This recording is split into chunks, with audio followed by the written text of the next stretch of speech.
নমস্কার সবাইকে, welcome to our YouTube channel Vidyapeeth academy. তো আজ আমি একটা নতুন ভিডিও নিয়ে চলে এসেছি। আমরা প্রত্যেকেই জানি যে 29শে মে মানে গতকাল ওয়েস্ট বেঙ্গল এসএসসি তরফ থেকে একটা সেকেন্ড এসএলএসটি 2025 পরীক্ষার নোটিশ পাবলিশ হয়ে গেছে এবং সেই নোটিশের মধ্যে সমস্ত কিছু ফুল ডিটেলস দেওয়া আছে, একদম অল টোটাল, যে কবে ডেট মানে কবে থেকে এক্সাম হবে, মানে ফর্ম ফিল আপ স্টার্ট হবে, এক্সাম কবে, এবং পরীক্ষার বিভিন্ন রকম যে নিয়মাবলী আছে সেই সমস্ত নিয়মাবলী ওখানের মধ্যে বলা আছে, ঠিক আছে, ওই পিডিএফ এর মধ্যে। তো অত বড় যে পিডিএফটা আছে সেই পিডিএফটাকেই আমরা একটা এই ভিডিওটার মাধ্যমে একটা ইউটিউব ভিডিও, ঠিক আছে, জাস্ট একটা ভিডিওর মাধ্যমে কনভার্ট করার চেষ্টা করেছি এবং পুরো পিডিএফ এর ভিডিও ভার্সনটা আমরা এখানেতে একদম দিয়ে দিয়েছি খুব সুন্দরভাবে, একদম ফুল ডিটেলস। ওকে, এখানে কোনো কিছু খামতি নেই, একদম ফুল ডিটেলসে দেওয়া আছে এবং আরো ছোট ছোট শর্টস আমরা আপলোড করব ওয়েস্ট বেঙ্গল এসএসসির যে সমস্ত যে যেই জিনিসগুলো দরকার সেই রিলেটেড। ওকে, তো আজকে আমরা ফুল নোটিশটা পড়বো, ঠিক আছে। এই যে ফুল নোটিশটা যে কালকে পাবলিশ হয়েছে সেই ফুল নোটিশটা আমরা দেখবো, চলো দেখে নেওয়া যাক।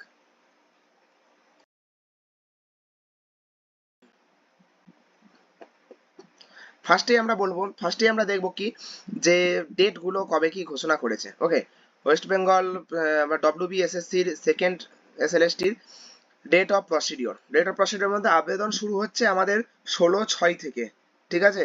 এটা হচ্ছে তোমার মে মাস চলছে, মানে নেক্সট মান্থের 16 তারিখ থেকে শুরু হবে আমাদের, তারপরের মাসে 14/7 পর্যন্ত ফর্ম ফিল আপ চলবে। ওকে, আর পরীক্ষাটা শুরু হবে সেপ্টেম্বরের প্রথম সপ্তাহে। ওকে, রেজাল্ট পাবলিশ হবে কবে না অক্টোবরের চতুর্থ সপ্তাহে পাবলিশ হবে। আমি এগুলো সবগুলোকে হাইলাইট করে দেওয়ার চেষ্টা করছি।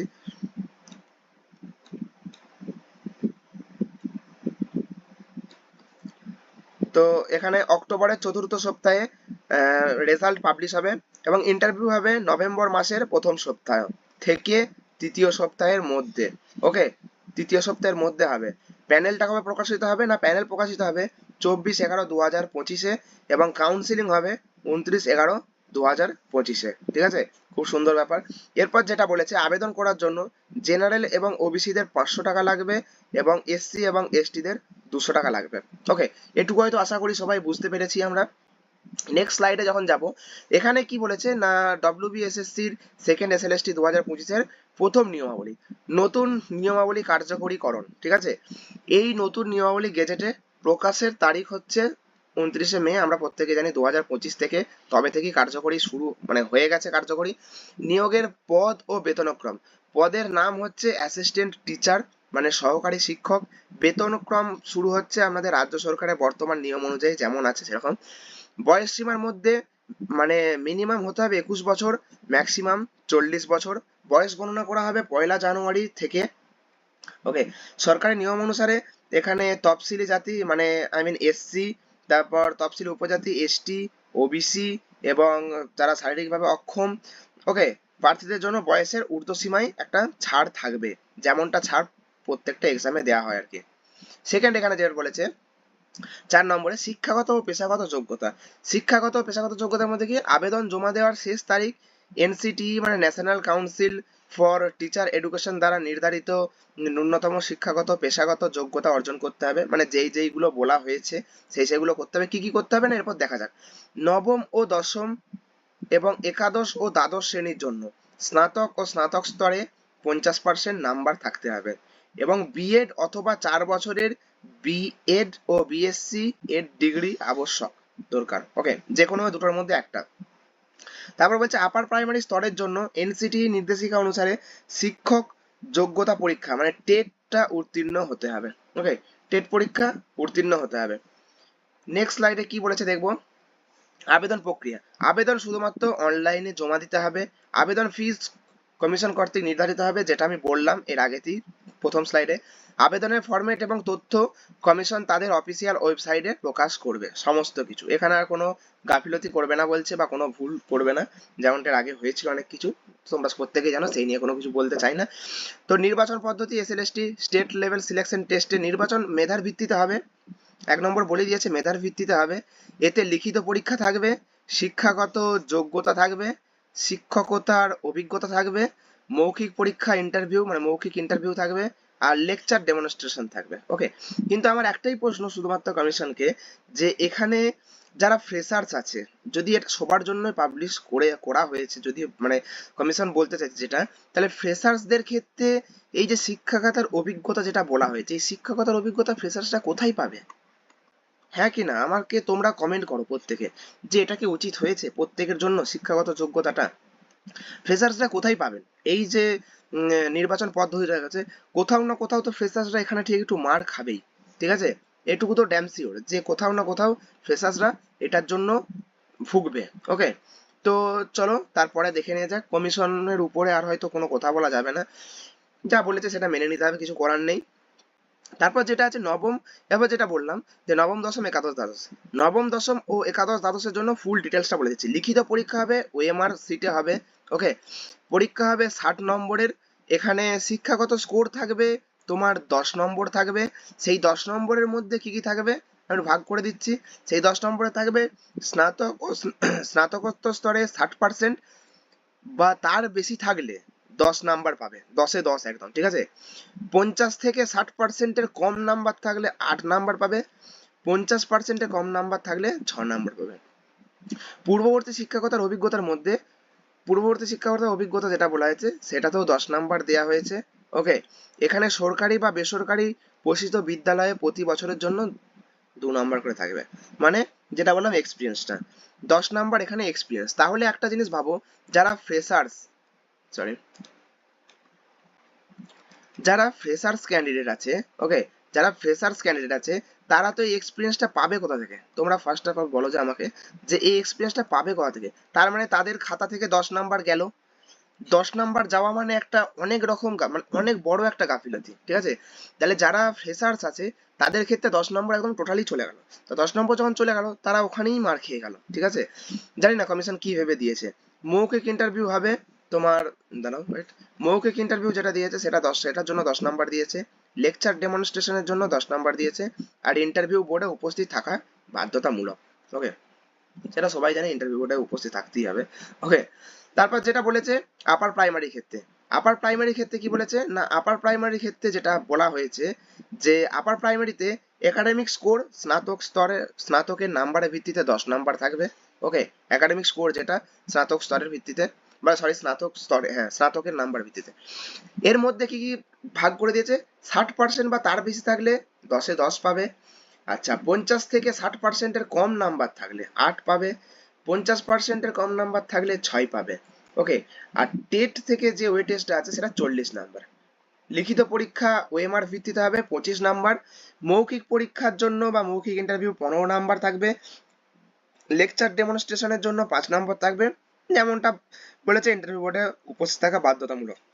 এখানে তো তাই পূর্ববর্তী শিক্ষাগতার অভিজ্ঞতা এক্সপিরিয়েন্স 5 নাম্বার থাকবে। কোনো সরকারি বা সরকার পোষিত বিদ্যালয়ে প্রতি বছরের জন্য 1 নাম্বার করে থাকবে।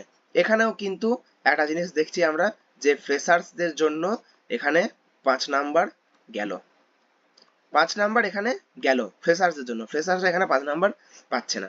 ওকে, নেক্সট যে ভিডিওটা সরি লিস্টটা আছে, মানে স্লাইডটা আছে, এখানে মেধা তালিকা ও প্যানেলটা কিভাবে প্রকাশ করা হবে। মেধা তালিকা ও প্যানেল প্রকাশের পদ্ধতি যেটা বলা হয়েছে সেটার মধ্যে কি দেখবো আমরা না, লিখিত পরীক্ষা, একাডেমিক স্কোর, লিখিত পরীক্ষা তোমার একাডেমিক স্কোর আছে, এবং আপার প্রাইমারি ক্ষেত্রে টেটের ওয়েটেজ ভিত্তিতে প্রাথমিক মেধা তালিকা, ইন্টারভিউ লিস্ট প্রকাশিত হবে। ওকে, শূন্য পদের 1.6 গুণ প্রার্থীকে ইন্টারভিউয়ের জন্য ডাকা হবে, ঠিক আছে? তার মানে এখানটায় যেটা বলতে চেয়েছে, তার মানে এখানটায় যে বলতে চেয়েছে যে তোমার শূন্য পদের 1.6 গুণ প্রার্থীকে এখানে তোমার ইন্টারভিউ বোর্ডে ডাকা হবে। তার মানে এখানে যে রেশিওটা দাঁড়াচ্ছে, এখানে রেশিওটা দাঁড়াচ্ছে যেটা, সেটা হচ্ছে 1:6 রেশিওতে। ওকে, 1:6 রেশিওতে এখানেতে ইন্টারভিউ বোর্ডে ডাকা হচ্ছে। ওকে, তারপর নেক্সট যেটা বলা হয়েছে যে ইন্টারভিউ এবং ডেমনস্ট্রেশনের পর চূড়ান্ত মেধা তালিকা পাবলিশ হবে। ঠিক আছে, ইন্টারভিউ হয়ে যাবে, এক্সাম তো হয়ে যাচ্ছে, এক্সাম হওয়ার পর ইন্টারভিউ হচ্ছে, ডেমনস্ট্রেশন হচ্ছে, তারপর তোমাদের মেরিট লিস্ট প্রকাশ করা হচ্ছে। ঠিক আছে, ইন্টারভিউ বোর্ডের এই যে 1.6 রেশিওটা, এটা কিছু বলার নেই আর, থাক। শূন্যপদ অনুযায়ী একটি প্যানেল এবং একটি অপেক্ষমান তালিকা মানে ওয়েটিং লিস্ট যেটা বলে, যেটা হচ্ছে সমস্ত ক্যান্ডিডেটদেরই বলতে পারো, সমস্ত কেন, আমি 70% থেকে 80% ক্যান্ডিডেটদের, ঠিক আছে, এটাই হচ্ছে ভরসা ওয়েটিং লিস্ট, ঠিক আছে। সো ওয়েটিং লিস্টে থাকছে প্যানেলে অন্তর্ভুক্ত হওয়া প্রার্থীরা তাদের প্রতিটি অংশের স্কোর, তাদের ক্যাটাগরির কাট অফ মার্কস এবং মোট প্রাপ্ত নাম্বার ওয়েবসাইটে দেখতে পাবেন, ঠিক আছে।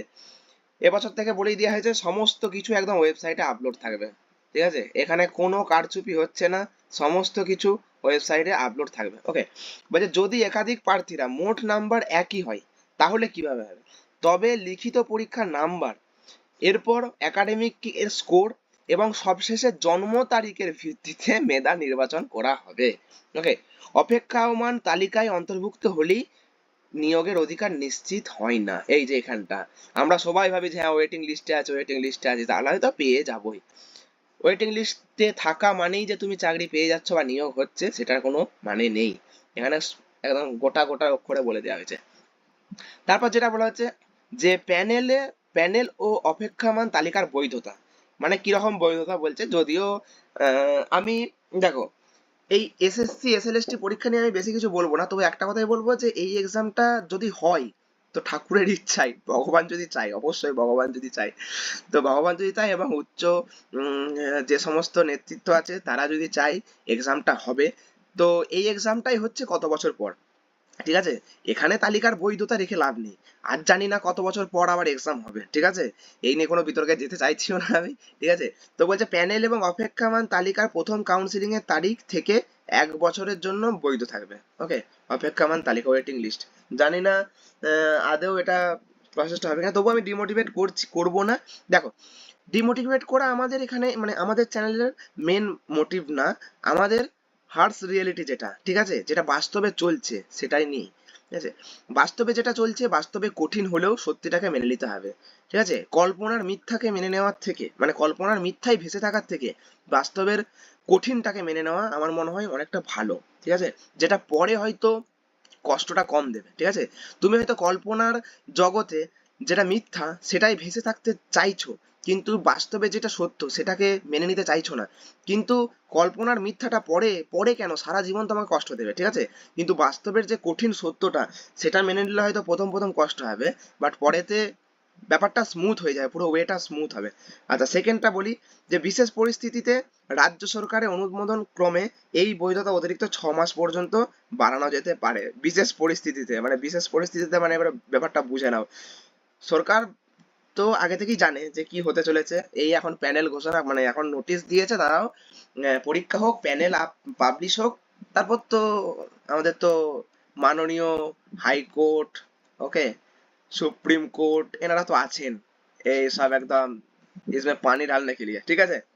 তো চলো, এরপর যেটা আছে 9 নম্বরে কি বলছে, কাউন্সিলিং এবং সুপারিশ। ওকে, কাউন্সিলিং এবং সুপারিশের মধ্যে ফার্স্ট যেটা বলেছে যে সংশ্লিষ্ট আঞ্চলিক কমিশনগুলি কাউন্সিলিং পরিচালনা করবে। ওকে, কাউন্সিলিং এর সময় প্রার্থীরা তাদের মেধা অনুযায়ী বিদ্যালয় পছন্দের সুযোগ পাবে, যে যেমন যার যেমন নাম্বার সে আগে বিদ্যালয় চয়েস করতে হবে। কাউন্সিলিং এর পছন্দের বিদ্যালয় গ্রহণ করতে অস্বীকার করলে বা কোনো বিদ্যালয় পছন্দ না করলে প্রার্থী পরবর্তীকালে আর কাউন্সিলিং এর প্রক্রিয়া অংশ নিতে পারবে না, মানে তোমাকে করতে হবেই, এবারেই করতে মানে প্রথমেই করে নিতে হবে। আঞ্চলিক কমিশন শূন্য পদের বিপরীতে একজন প্রার্থীকে সুপারিশ করবে, ঠিক আছে। আর সুপারিশপত্র ইস্যু হওয়ার তারিখ থেকে 90 দিনের জন্য বৈধ থাকবে, যে সুপারিশ করা হবে সেই সুপারিশপত্রটা ইস্যু হওয়ার থেকে 90 দিনের মধ্যে, যা বিশেষ ক্ষেত্রে 60 দিন পর্যন্ত বাড়ানো যেতে পারে, আরো 60 দিন বাড়ানো যেতে পারে, ঠিক আছে। তারপর যেটা আছে নেক্সট চলে যাই আমরা নিয়োগপত্র, ঠিক আছে, মানে যেটা হচ্ছে সমস্ত বেকার স্টুডেন্টদের একটা ড্রিম। ওকে, ড্রিম বলতে পারো, সমস্ত বেকার স্টুডেন্টদের আনএমপ্লয়মেন্ট ড্রিম। ওকে, আনএমপ্লয়মেন্ট ড্রিম। তো নিয়োগপত্রে কি বলেছে, আঞ্চলিক কমিশনের সুপারিশের ভিত্তিতে বোর্ড নিয়োগপত্র ইস্যু করবে। ওকে, নিয়োগপত্র পাওয়ার পর প্রার্থীকে 30 থেকে 60 দিনের মধ্যে নির্দিষ্ট বিদ্যালয়ে যোগদান করতে হবে। বাবা, 30 থেকে 60 দিনও দরকার নেই, নিয়োগপত্র পাওয়ার পর দিনই হয়তো যে প্রার্থী পাবে সেই জয়েন করবে, ঠিক আছে। যোগদানের সময় প্রধান শিক্ষক বা শিক্ষিকা বা টিচার ইনচার্জ কর্তৃক মূল কাগজপত্র যাচাই করা হবে, মানে ভেরিফিকেশন যেটাকে বলছে, ঠিক আছে। ভেরিফিকেশন করা হবে, তোমার সমস্ত ডকুমেন্ট ভেরিফাই করা হবে। তারপর যেটা বলছে নেক্সট, সুপারিশ বাতিল বা প্রত্যাহার। সুপারিশ বাতিল বা প্রত্যাহার, আচ্ছা এটা শোনা যাক।